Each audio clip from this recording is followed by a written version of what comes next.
Hello and welcome to YesterYear's Mac Games, where today we're playing a shareware puzzle game.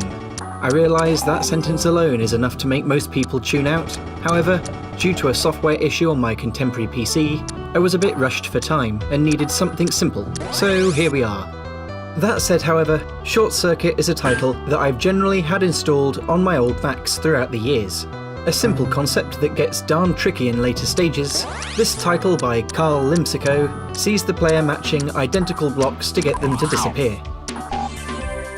The catch is that there must be a route between them, with 2 or less right angles in it.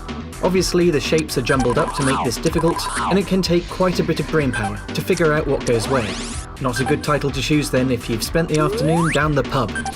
Short Circuit is quite a rewarding game to play, particularly when the player has been staring at the play area for a while, quite stuck, before finding a move that opens up the game for many more. So, from a compatibility standpoint, Short Circuit will run on any Mac with System 7, although a 68030 processor is recommended. It runs fine on macOS 9, although animations are lightning quick. This is because the Mac I'm using here is much faster than what the game was made for. The speed of the gameplay can range dramatically, from the frantic clicking of lots of pairs at the start of the stage, to carefully surveying the remainder for the all-elusive next move. There generally isn't too much idle searching for a matching pair, however, as there are a few helpful tools that can get a player out of a pinch. So in order of least to most useful, you have the magnifying glass, which shows the player a move they can make. The zap tool removes a random pair from the screen.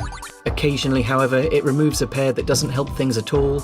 Finally, the screwdriver tool lets you pick any pair from anywhere to remove without the 2-corner limitation.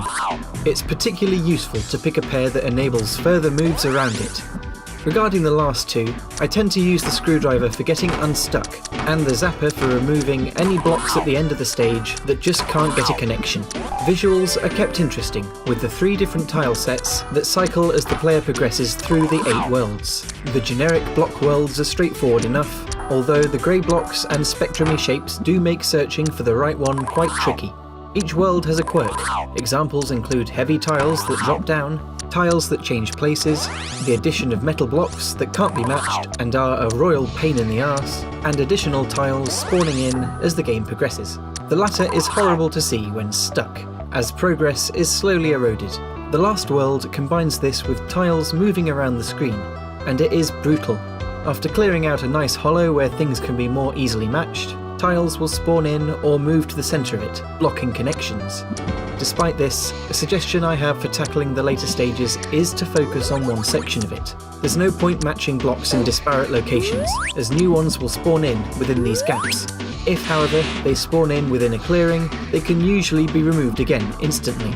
A game seems to take me between 20 and 30 minutes, and there's not really much reason to play more than one in the same sitting, but upon completion, you get a high score, and a target to beat next time. Most points come from the end of level bonus, so high scores are reliant on whizzing through the stages as fast as possible. Now, Short Circuit wasn't technically a Mac exclusive. Some time after its release, a port for Windows was made, and I don't know what you think, but to me, it looks visually inferior. You can find Short Circuit on the Garden and the Repo, so if a challenging, genuinely fun tile matcher sounds up your street, venture forth and give it a shot. Your score to beat is 54,308. That's it then for this edition of YY's MG.